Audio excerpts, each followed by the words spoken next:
are here. We're back with the Mindful Misfit podcast. Oh my gosh, and we're so excited. I am personally really excited because we just wrapped up our second We Talk with Alexander Williams of Aura Rainwater. And I think you and we've had conversations about how this was going to go. And I can tell you right now that it's going to be frank talk about exactly why you do any of these things right here and how you got straight to this point. The point of these podcasts after we talk is to really understand why people do the things that they do when they're living a purpose-driven life. And to me, in our exchanges that we've had, your life is, it's just that. It is purpose-driven. Yes. How did you, I'm just going to start with a big umbrella question just to even begin with. Right. How did you even, what is it with the water? Let's start there. What is it with the water? Why water? Why rainwater? How about that? That's a good question. Water. Water is that element that connects us all. It's the one thing that no thing on this planet can live without. It's a part of us. It is us, and we're connected to it. So the message that my life embodies and that I want to give to the world, this is the only way that I saw can actually deliver that to everybody, make sure everything touches it, and that's the reason I chose rainwater and water in general. Did you feel like you chose rainwater, or did rainwater choose you? I think it chose me. I really do. I can remember being a kid and my grandmother collecting rainwater and using it for plants to, water the plants, and we saw how vibrant it was. And every once in a while we dipped in and kind of drank a little bit of it. It was really good. But that's where it really touched me. And now that I think about it, it touched me in different parts of my life as I went on. And getting to this stage now where I'm in control of how I can collect it, harvest it, and distribute it back is just amazing. So a kid growing up where? In Louisiana. So I'm a Louisiana, deep southern That's Louisiana why you guys boy. vibe. Did I you know should that? have known. I should have known from Lafayette. I was born really? and raised in Lafayette. What part are you from? Thibodaux. Oh, come on now. There it is. That's great. I love Exactly it. is, yes. Fantastic. And that's great. I was going to ask also where you had that experience with your grandmother. Yeah, definitely. Thibodaux, Louisiana. Thibodaux, Louisiana. That's right. How far is that from Lafayette? We're about 2 hours away, maybe? Not too far. Yeah. Not too far. Just up the road. It's not that big, right? No. You can just hop, skip, and jump, literally, because it's Louisiana, and that's like y'all's chosen mode of transportation. Talk about the connectivity with water too, because the bayou system that runs around there. We're all literally connected. Exactly. In fact, going back to my childhood, there's a bayou that runs through Thibodaux, which is Bayou Lupus, and I can remember being a kid going there swimming, fishing, and just crabbing, just doing things around the water, water sports, obviously. But yeah, that's exactly it. Yeah, living close to the water. So when you think about, how to say this? I like to view things, and I think it's a gift that I have is to view things from an objective perspective. And so I'm looking at how people perceive other people and situations, and how maybe some of there's some perspective that might be gained from seeing and learning from somebody like you. There is a perception, I think, that we'll just be real frank. Black people don't like water. We don't swim in the water. We don't know how to swim. All of these things. Have you encountered that a lot, or in this, what we have seen as far as water is concerned? I think that people would think that this picture right here might be a little incongruent, right? And so I kind of want to hear your perspective on that, and then how you approach that. So that's a great question. I think when people see me and in reference to the water, they associate the Caribbean islands and water around, so it makes it a little bit easier, me having, the locks, and the hippie-ish type style, it's different. Mhm. I'm pretty sure if I was appeared a different way, I that mean, maybe it might those be a little yeah, bit. I think those things that come. But from my experience, I get the question a lot. What island are you from? Like Mm. they associate the island instead of Mhm. Louisiana or Mhm. the U.S. I feel like that is, in itself, kind of speaks to some things. Um, I ask that because we have a shared love of water, Mm-hmm. and a lot of our interaction and Water Goddess 11. That's me with Aura Rainwater, representing Aura to the best of my ability. Our interaction and connection that has come as a result of the water has really brought me back to a space where I um, am remembering my love of water. I got thrown into water when I was 8 months old. My mom was like, "You're going to learn how to swim."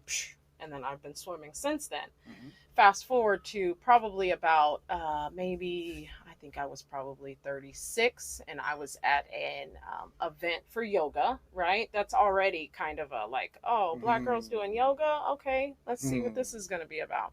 I was at an event for yoga at a house, and after we finished our practice, there was a pool. We were outside. I just turned around and like dove headfirst into the pool. Oh, wow. All of it, the whole full on, and everybody. It was a majority. It was a bunch of white girls around the pool. They're all standing there like looking at me. I'm the only one swimming.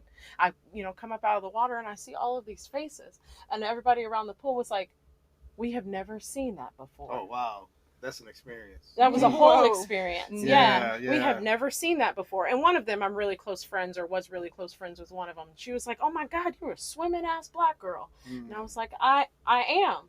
And it's really interesting to me that you would think that doesn't exist. Right. Because we out here. Right. Doing it.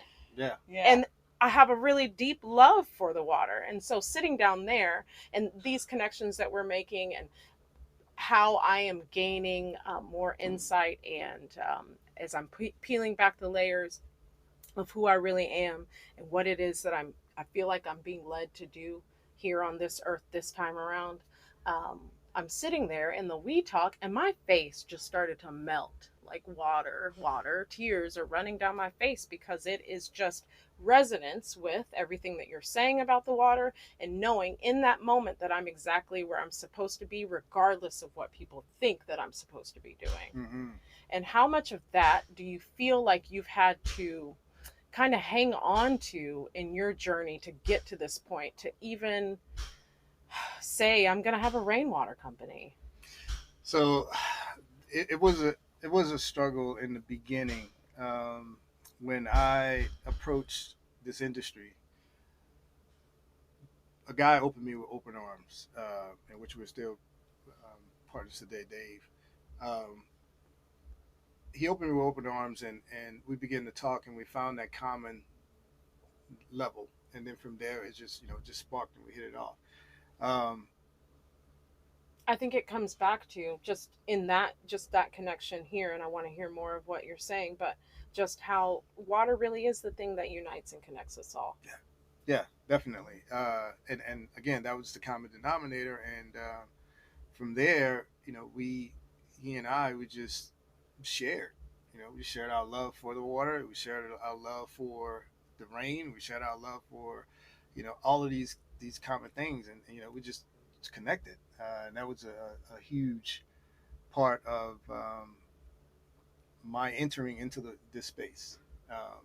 And now being in the space, there's a plethora of opportunities because again, water shapes this world, and we can through water make and challenge different things. For example, even in technology, water is used for the microchips, and that's the way they make it, right? They have to use water, so it shapes everything that we do. Wait a second. What are you talking about? What do you mean? What does that mean? Meaning the microprocessors, as they are making these wafers, their process, they have to use water. Water is used to make it, mold it, shape it, and then once it settles and molds, and then they put the technology inside, then you have that particular technology. Don't sit over there and act like you knew that. Did you know that? I can understand what he was saying. Yeah. I was like, don't know all am I the only the one? details, but also, yeah, I mean, it makes a lot of sense. Yeah. Yeah. That water, I mean, but how? In technology, In many technology. ways. Yeah. Yeah. Interesting. Water is that conduit, right?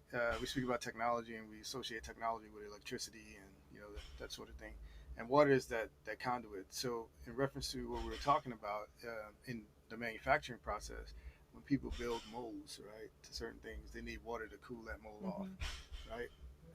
To do it that way, and also with the getting back to the microprocessors and the wafers, they use that water to cool down a lot of their systems as they are, molding and shaping and going through their process. Just water shaping things. Absolutely. The energy of things. The energy of things. We all energy. Elizabeth, when you were downstairs, was there a particular subject or something that stood out to you in particular in the water when he was speaking? I know this is like your first time to really kind of spend some real time around him.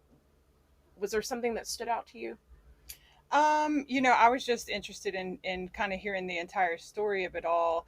I think what stands out to me the most today right now has to do with, and what you were talking about, just has to do with the availability and the kind of laws around collecting rainwater, because I find that to be a little bit fascinating, that it comes from the sky. So there's certain places that you can't do that. There are regulations, hoops you have to jump through.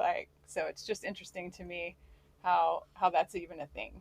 Yeah, the regulations, and it's starting to loosen as more and more states become aware, right? And we're heading into what's called the green administration, which is pushing forward to a better world, a better future, right? So these laws that are prohibiting people from doing it, I think they're going to loosen and continue to come down. Texas is leading the way, obviously, especially here in the Central Texas area. There are three of us, three brands that actually live here in Austin. Um, and this is the epicenter of rainwater, the rainwater industry. So as I'm concerned, residential, which you spoke about, bottling, which we're into, industrial, commercial. So it is a beacon here in Austin, for that. So I think Texas will lead the rest of the nation when it comes to rainwater harvesting and the regulations around it. They surpassed California with that a while back. That's awesome. Yeah, and they're continuing to, again, be innovative and bring forward those laws and dropping those laws. You know what else stood out to me also was when you talked about collecting water from the ocean and then having to, pull the salt from that water and then kind of dispersing it back into rivers or other sources, and how I was just thinking like how imbalanced that must be making, the natural water sources. If you're stripping, you're pulling it from salt water, but then you're taking away the salt, the sodium from it, and then just kind of dumping that sodium back into its original space, then it's causing this like imbalance in that water source. Right. If you think about the analogy would be cooking, right? Like you cook something and you would strain it, and the leftover stuff that you strained, you got to take it and put it into some back into the cookie pot. It doesn't make sense, right? No sense. That's a great analogy. Yeah, it's a really good desalination, again, which is a fairly is an old technology, but really picking up steam and new, and it's done on a commercial level, industrial level. I mentioned countries like Saudi Arabia and Israel, where Saudi Arabia, for example, is a landlocked island. So it's an island with no water at all on it, like no rivers run through it. There's absolutely nothing. But they were able to create bodies of water, and one of them that they're doing is that they're doing desalination, pumping that water through, feeding the population, and that they're growing. And Saudi Arabia is known for making something out of nothing, basically, elaborate. So as they're leading the way, I mentioned Israel, and even here, in the States, California has a couple of plants now, and they're talking about opening up more. Like I said, I understand we need water. People need water there, but that particular technology, I am not in agreement with because not finding the solution uh, of how to get rid of the residue, Mm-hmm. right? Dumping it back into the ocean. Again, we envision this ocean being this large, body of water that can just kind of dissolve any and everything. Mhm. That's not true. I mean, that Oh, stuff so again. clearly, the Right. gyre that sits off of the coast of California will tell you that the ocean cannot, it has reached max capacity as Mm-hmm. far as what it can contain and hold. Mm-hmm. That does Exactly. not come from there. Right. Yeah. And it's not a coincidence again that the Earth, shifts itself and kind of corrects herself. So the polar ice caps, right, melting, coming down, and actually putting fresh water back into the ocean. Why? As a reason. It's not only climate change, but saying, listen, I got enough trash. Like to your point, I got enough trash. I got enough stuff in me. Let me try to dilute this stuff as much as possible. So I'm a true believer in that. Yeah, Mm. less waste and Yes. responsible disposal of that waste. How did you, all of that kind of brings me to this question, because there is awareness, right? Mm-hmm. There was a point, probably at some point, where you were less aware than you are now, Mm-hmm. about the impact that you personally have, and then how we collectively impact each other and the world and Mother Earth, and just the space that we occupy together. Can you pinpoint, or just take us through what process led to? I mean, this is broad, right? It's going to require some storytelling, but I'm here for the story. Yes, ma'am. Um, how you got to the point where you became aware that something as small as this bottle and the words that are on the bottle, gratitude, can really impact humanity at large. Is there a path that you can, like, when you look back at your life, that you can be like, oh, okay, yeah, that point right there, okay, and then that one, oh, that one right there, and then this one. Mm-hmm. So yeah, previous I worked in corporate America, and dealing in corporate America, there's a lot of the level that I worked at in corporate America was very high. Okay, with a lot of stress and things and that sort of thing. Hee hee ha ha, corporate America, nice. Yes. Okay, but where in corporate America? I actually worked on Wall Street for 7+ years, and I was in the thick of it. I was there during the dot com. I was there during the rise of the internet. I was there during the dot com bursting bubble. I was there during 11. I've seen And it, when he done it says all. there, he was actually there. Yeah. So my part of my story, which I worked in Tower One, of the World Trade Centers, and I was fortunate to be relocated to 42nd Street and Fifth Avenue about 2 months prior to that happening. I lost one friend in the rubble, but everyone else in my old firm that I knew got out, pretty good, pretty fine. Um, so definitely witnessed that, and volunteered the day of to go down there and help, which was eye opening. I only did like one day because it was too much. It's too much to see.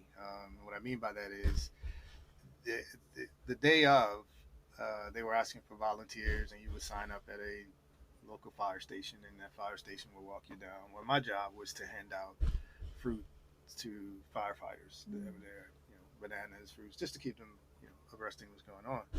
But in doing that, I got very deep into the the rescue efforts and so forth, and just seeing the debris, knowing the place and what it looked like before, and now, going through this and seeing some things, I was like, this is enough. This is enough for me, and because of that, that was one element that occurred, um, to put me on this path, to this journey. The other was the death of my brother. So I had a 20-year-old brother who uh, worked at a convenience store later at night. The place got robbed. He was murdered. Um, and I was in I had to be a part of the process, the ceremonial process. Mm-hmm. So in doing that,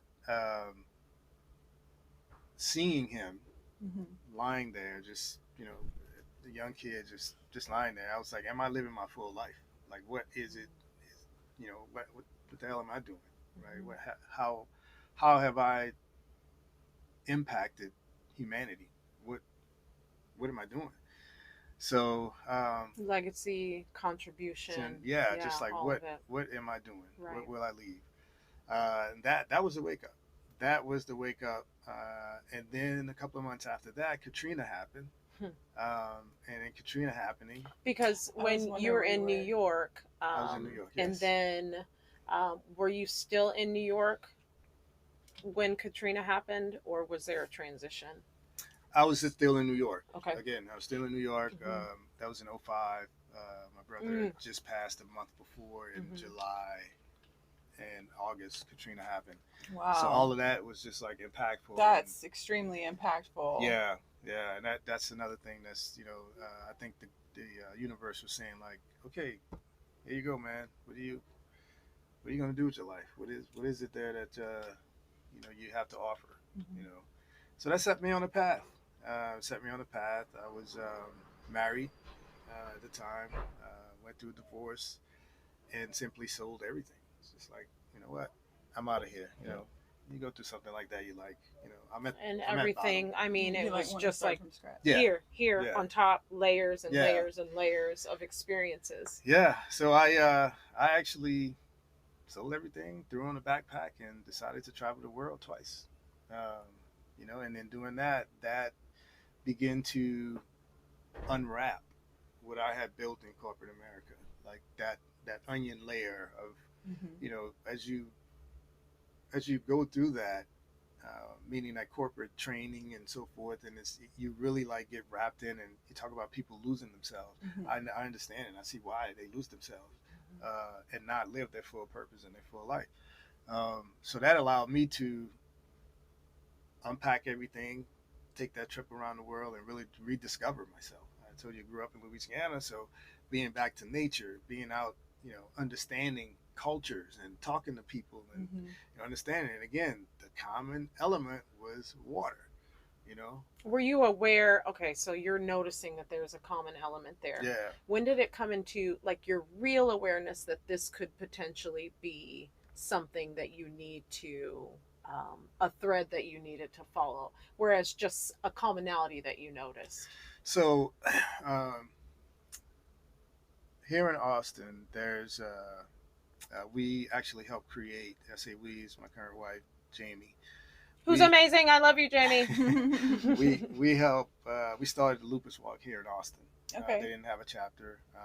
She previously had lupus, but through a holistic lifestyle, got rid of it. Fantastic. And she was able to reverse it. absolutely, Way. absolutely Yeah. reverse it at the root level. So we're good.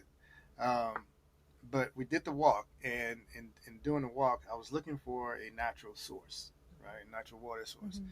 And I came across Dave, and did some studies, some research, and really started diving deeper in. I spoke about our relationship in the beginning. Yeah. I noticed that this water could be something helpful to those people, right? Purity, cellular level, flushing out things and really restarting the body and moving on. And that's my knowledge from biosphere and bioenergetics, basically. Understanding how things from a holistic level at the root level, how we can get rid of it. So I get Dave to provide water. He provided water. I gave the water to them. It was rainwater. I gave rainwater to them. And some lupus patients cannot be in the sun. Mm-hmm. Some lupus patients Mm-hmm. can't. It's not that mobile. They're not mobile. Mm-hmm. So I gave some water, and they, meaning some of them were able to do some things, right? Mm-hmm. More than what you think a lupus patient would do. Even the ones that were in wheelchairs, right? Mm-hmm. Really just was there as support and really couldn't do anything. But they, from the beginning to the end, as they consumed, they Really? Yeah, In started. that I short noticed amount of something. time, you noticed I a did. difference. I did. It could be. Were You you know, like, hold on, wait a second? I did. I did. It again. It could it could have been my imagination or what, or it could have been that aha moment or Sure. something. But I was took notice. So the second year we did it, I set up an experiment and said, listen, let me keep track of what's really happening. Mm-hmm. And sure enough, like the people that were there, mind you, this experiment was a loose experiment, Sure. but something just to point me in a direction. Mm-hmm. And again, rainwater, and I'm like, wow, this is it. This is the thing. This is the thing to heal people. It's here for us. It's made for us. This is the thing that will carry us to the next level.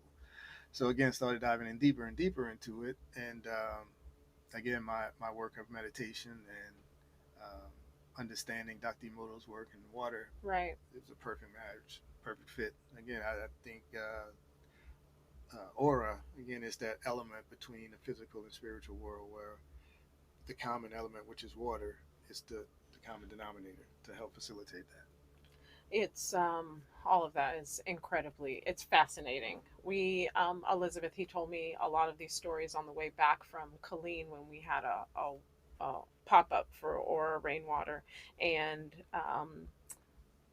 fascinating because that's only a fraction. There are so many other pieces in there that I think as this grows, which I mean, it's inevitable. We know that. We've spoken about that from the beginning. But as this grows and people get to know a little bit more about you and about why this even exists, and they come to understand that I think you probably are the most interesting man in the world. Like, wow. literally. Like, they could change out that Dos Equis and just pop you right in there with his bottle. With the water. I think that's our next shoot. That's what it should be like, geared after that. Awesome. As they start to understand, we can all see like there are nexus points and choice points in our lives where the information is trickling in if we can only quiet ourselves enough to hear what it is that that's being shared with us in order for us to live our most full lives, yes, but like our being, who we are at our core. Another thing that we share that you might not know about is our love of Bruce Lee. Yeah, he's fascinating. Very. I love that, and a lot of people I think probably don't know that two things that they don't understand. Yes, he is a philosopher. The boys and I were actually watching in the car. I have a copy of Enter the Dragon, and nice. I've been trying to trickle it in like over time. It's a little heavy for kids, Bolo being what he is and all that stuff, but trying to trickle in a little bit of that philosophy and information there. It's very. You said downstairs that he's a martial artist, but he's a philosopher at heart, and absolutely more than anything. And we're talking about the kind of underlying messages and things. He was so far ahead of his time in regards to so much. We could tie into, you were talking about like, I think it's really interesting that you cannot harvest your own rainwater, right? And if you were to draw back the lens on that, keeping that objective perspective on that, like why is that? And so we look back at somebody like Bruce Lee and like kind of how he's a cipher in the world, how he showed up and was doing this over here, meanwhile doing this over here, and I'm not watching Enter the Dragon with the boys, I'm just listening to it, and the content itself, he was exposing the world to so much. He was talking about human trafficking before anybody was talking about that. So when we think about people who are sent here to do a job, and how they show up and how people perceive them, and then how they're kind of able to ease into maybe some atmospheres and in some environments where they might not have been received otherwise. I think that you guys kind of show up in that way as well. Okay. It's really interesting to me too. You just came from I think we're going to talk about it a little bit. You just came from Black Market Yes. and had a terrific experience. Yeah, that was a great experience. Black Market down in Houston. Thank you guys so much. It was a great experience. It was an experience. Again, or water is a common denominator, right?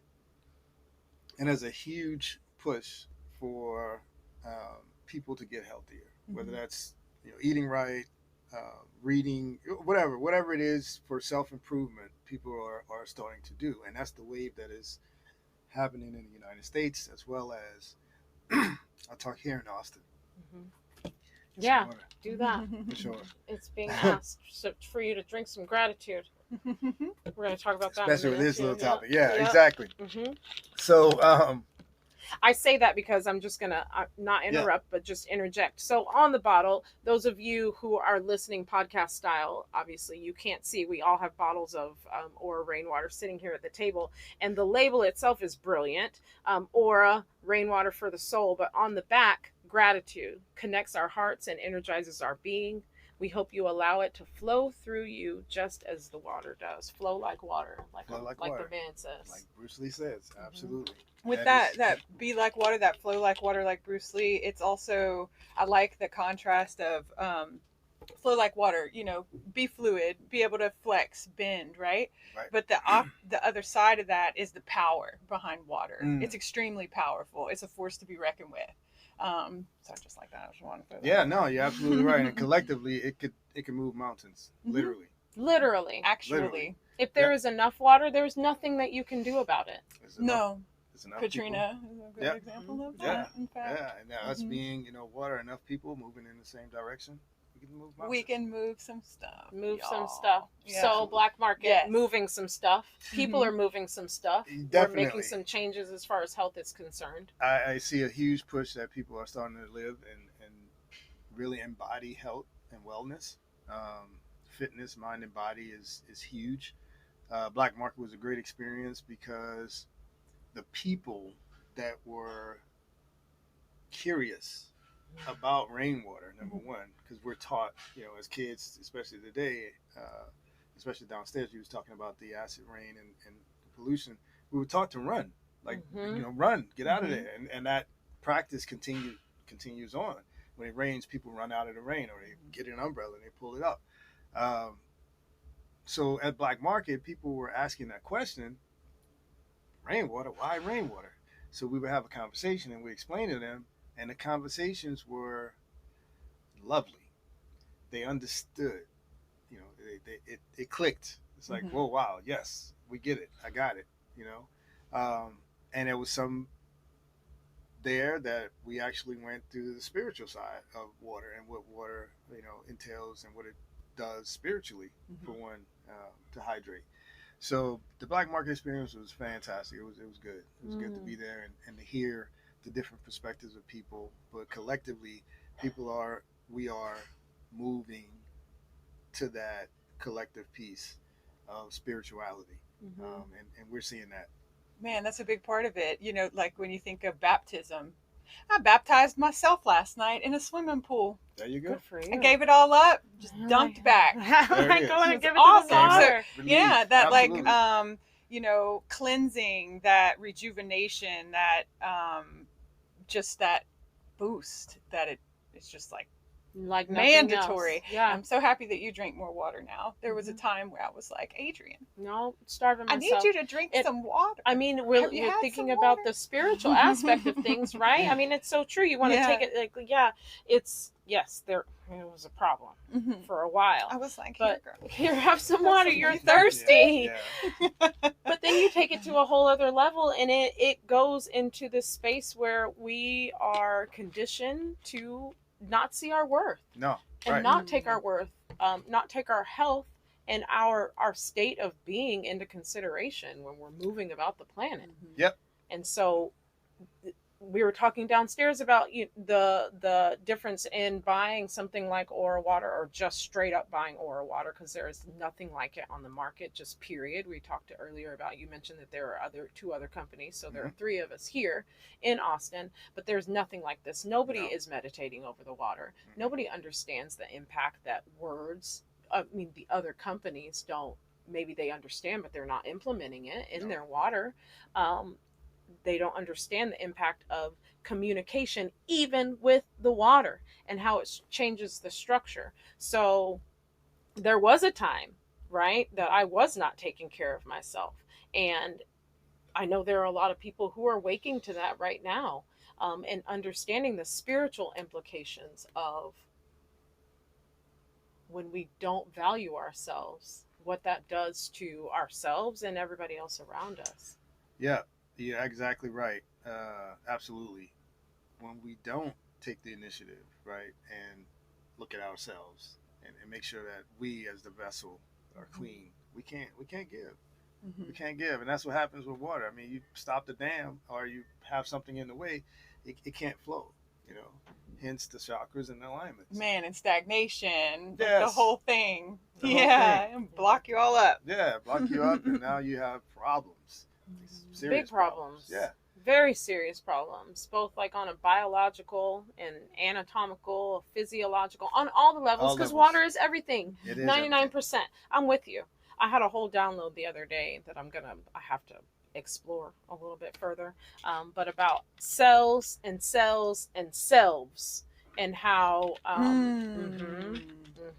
it's a whole prison analogy that needs to happen in a shift in the paradigm shift, going from cells, where we are, how the connotation that we have, with, or the association that our brain automatically, that we have been programmed for our brain to go to, with cells being prisons, versus our actual cells, which is the key to life. Yep.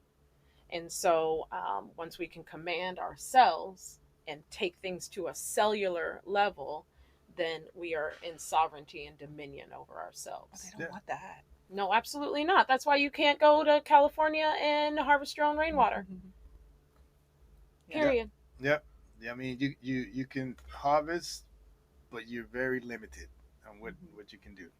Yeah. You know, I think those things should be opened up where everybody should have the effects to do that and connect it to the home. I mean, if it Absolutely. ain't about the money, right? Right. If it's not about the money, we're very limited, and you could get into whole other topics of partisanship and what that looks like, in the political, um, hold, um, that they're attempting to maintain around water. Yeah.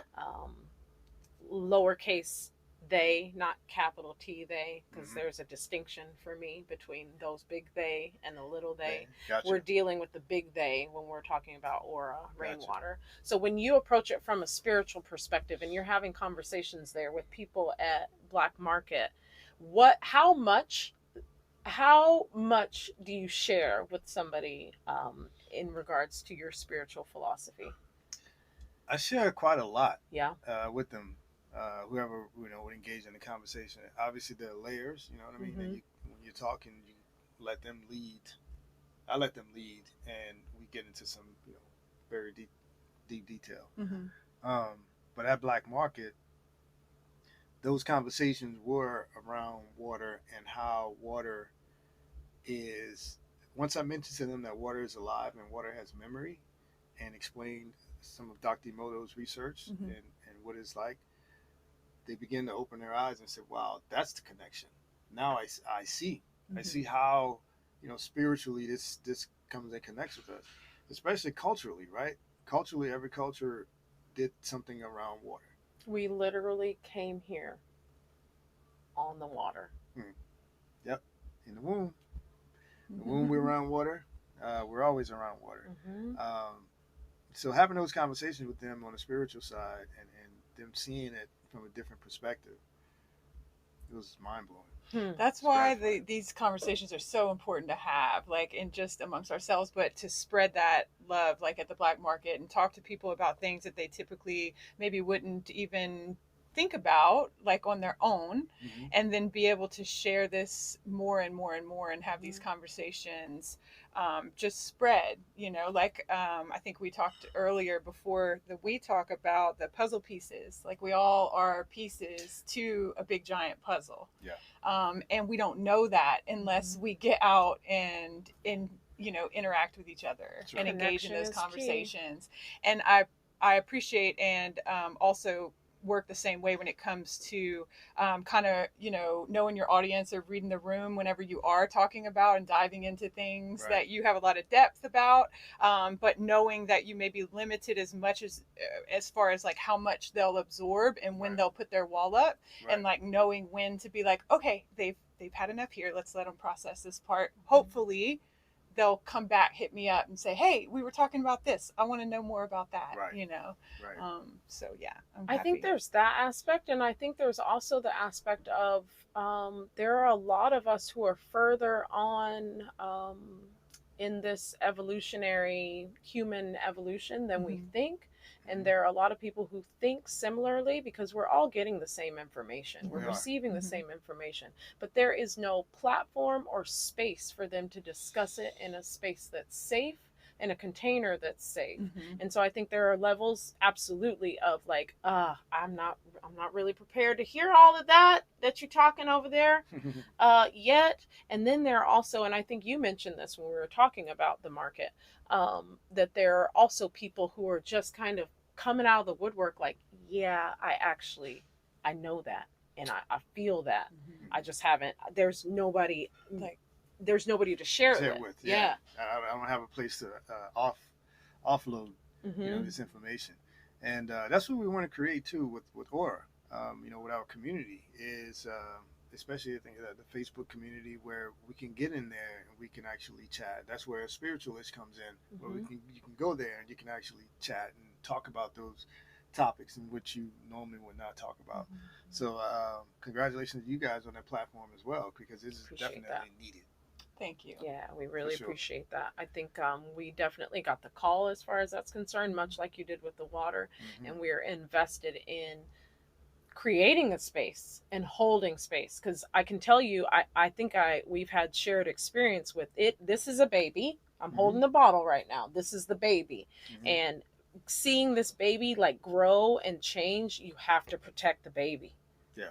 You have to hold the baby because man, it especially with something as impactful as this, and what I have been shown is the same as far as Spiritualish is concerned. Like, you gotta hold the baby. Yeah, you gotta nurture it. Man, absolutely. Big time. Because there's a lot, like you mentioned earlier, little T, don't want us to understand. They don't want people to really internalize these changes that are happening. You got to hold that baby, and you better trust your babysitters. That's right. That's true.